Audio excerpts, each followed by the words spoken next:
Assalamu alaikum warahmatullahi wabarakatuh. उम्मीद कि तुम सारी ऐसो ठीक वेलकम तुम बैक भी सान चैनल पे यथ नाव कश्मीरी किचन व्लॉग्स आज करो तस शेयर रोहन युस आसान लगोमुत रोहन तथ पे खसान तथ हेको रोहन ट्यूब ते वनित या रोहन गोल ते वनान तथ तुम क्या पन्नी जुबान मज तथ वनान कमेंट कर वन जरूर तो तमकुई आचार करो तस शेयर तम रेसिपी करो तस शेयर तो यपर आए वार मज कोड़ सोरी रोहन गोल नेबर तो अत करो बनावो आचार तो यपर कोड़ सोरी यह हखनार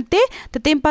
यह त्रावन गाड़न ते या बाकी सिन ते त्रावन अम सत असल मज ग सिन तो बे असल सेहत खतर ते तो युस साइड यह चोट यह गस तो बाकी हना बनावन आचार तो सरसी आचार बनावन कहें ते अड़ाना साइड बुथिम साइड तो तथ सह षटन सह गस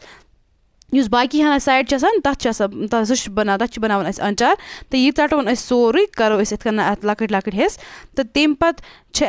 गरम आब त्रावन गरम आब जरूरी त्रावन तथ मज थवन यह 10 मिनटन ताकि अत यह मुशुक नीर रोहनस ज़्यादा मुशुक तेज़ तो अत तेज़ मुशुक तो अत गि जरूर नेरुन 10 मिनटन थवन यह गरम आबस मज तम पे छान यह छान मज त्रावन फे आब गि सोरे पशपुन तो तम पे थो कुन साफ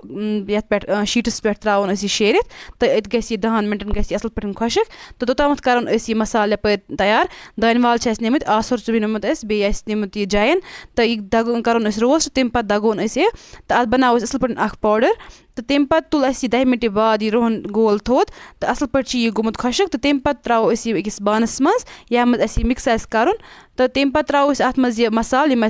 तयमित रोस्ट करमित तो अत पाउडर बनोमुत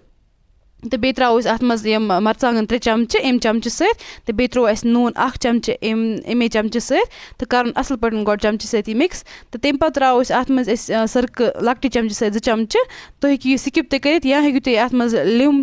तमुक जूस ते हेकु त्रित तो या हेकु तुम स्किप ते यह अम वराय असल बनान तो यह कर सोरी असल पे अत सत मिक्स वारिया असल यह आचार बनान तुम वो वीडियो एंडस तम बे कर सन चैनल सब्सक्राइब ते जरूर वीडियो कर लाइक ते चैनल कर सब्सक्राइब ते तो तम पे असल पे मिक्स गस नमुत यपर गिलास जार तो तथ मज बरन यह तुम हेकु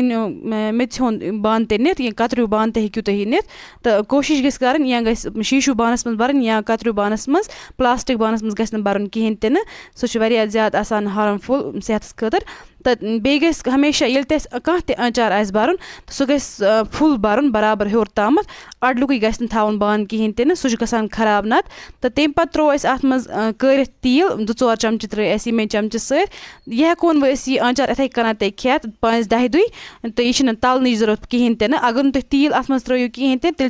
तलन जरूरत अत तो अगर तील अत मज त्रो कर तील लेकिन अत मज त्रावन तो तेल यह तलन जरूरत बिल्कुल ते कहें अत तम पे थो अत मज ढकन बंद थो एयर टाइट थवन यह बंद कर 5-10 मिनटन थो यह रूम टेम्परेचरस मज फ्रिजस मज थवन यह कहें ते